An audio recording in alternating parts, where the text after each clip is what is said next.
Live from the world's capital markets, here are the latest financial headlines brought to you by News Factory. Hello and welcome to Thursday's Daily Financial Digest. And here's what's making the headlines in the markets today.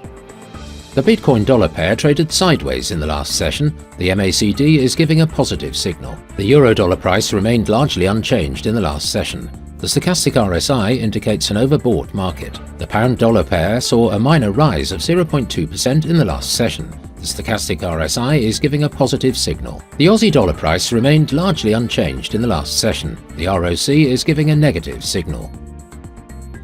And now let's hear what our chief analyst picked up for us today. The United Auto Workers Union is eyeing multiple US strikes against Stellantis about a year after a national walkout cost automakers billions of dollars and idled 50,000 workers.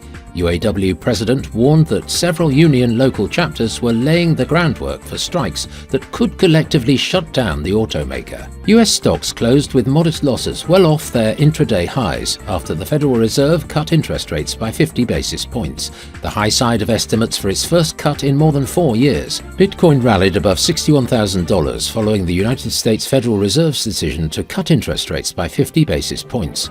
The Fed's decision to cut rates for the first time since 2020 is a move long predicted by crypto traders, and most anticipate Bitcoin and the wider cryptocurrency market to benefit from the policy reversal.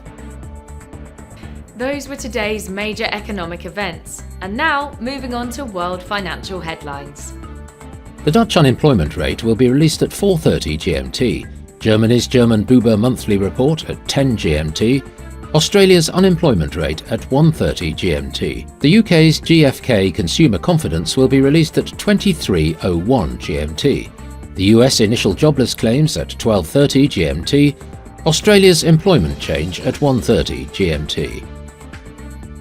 We hope that you've enjoyed Thursday's Market Outlook. On behalf of all of us here, we wish you a productive trading day. Be sure to join us tomorrow morning for the latest news and events from the financial markets.